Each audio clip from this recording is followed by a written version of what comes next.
आप सभी को सादर जय सिया राम। आरजे टॉक्स के पहले एपिसोड में आप सभी का इतना अच्छा रिस्पांस आया, जिसके लिए आरजे टॉक्स आप सभी का बहुत बहुत आभार मानता है। आरजे टॉक्स का आज दूसरा एपिसोड, जिसमें हम सत्संगति को लेकर कुछ चर्चाएं करेंगे। मर्यादा पुरुषोत्तम श्री राम का नाम लेना ही व्यक्ति को मोक्ष के मार्ग पर ले जाता है। किसी ने क्या खूब लिखा है, दुर्जन सज्जन होत है, सुजन संगति पाए, ताल नीर गंगा में परी, गंगा जल हो जाए। इसका अर्थ यह है कि दुर्जन व्यक्ति अगर सज्जन व्यक्ति की संगति में रहता है तो वह सज्जन बन जाता है। उसी प्रकार अगर सज्जन व्यक्ति दुर्जनों की संगति में रहता है, मतलब बुरे दोस्त जिनके होते हैं उनकी संगति में रहता है, तो वह बुरा बन जाता है।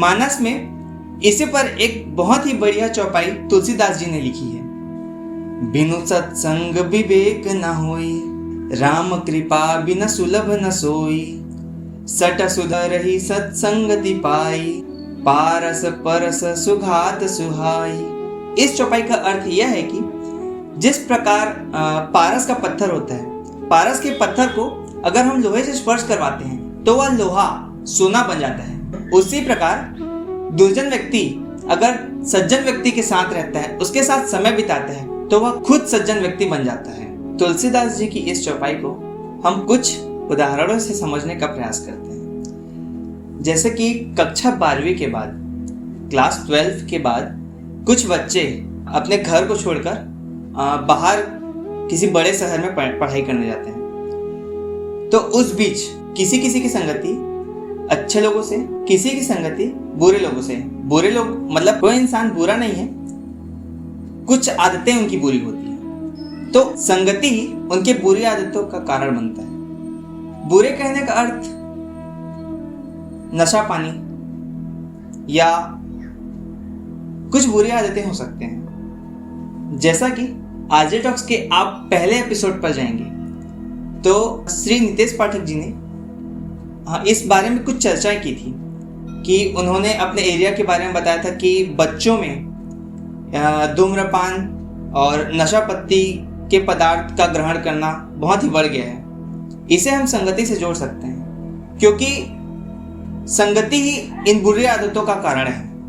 हम यह तो कह सकते हैं कि बुरी संगति का असर बुरा ही होता है, पर कुछ बच्चे जो बुरी संगति में रहने के बाद भी उनको कोई फर्क नहीं पड़ता है। तभी किसी ने यह लिखा है, जो रही उत्तम प्रकृति, का करि सकत कुसंग, चंदन विष व्यापत नहीं, लिपटे रहे भुजंग। इसका अर्थ यह है कि जो उत्तम प्रकृति का व्यक्ति होता है, उसका कुसंगति कुछ भी नहीं कर सकती। उसके कई बुरे दोस्त हो सकते हैं, लेकिन अगर वह व्यक्ति उत्तम श्रेणी में आता है तो उसका बुरे संगत से भी कोई प्रभाव नहीं पड़ता। जैसे कि चंदन का वृक्ष होता है, वह ठंडा होता है, जिसमें ठंडकता रहती है, उसमें विषधर सांप घूमते रहता है, फिर भी वह अपनी ठंडकता बनाए रखता है। आरजे टॉक्स ऐसे ही मानस से जीवन को जोड़ने के लिए ऐसे ही कई शख्सों से रूबरू करवाएगा, जिसमें आप सभी भी सादर आमंत्रित हैं। आप भी अपने विचार मानस की चौपाई को लेकर इस शो पर रख सकते हैं। सादर जय सिया।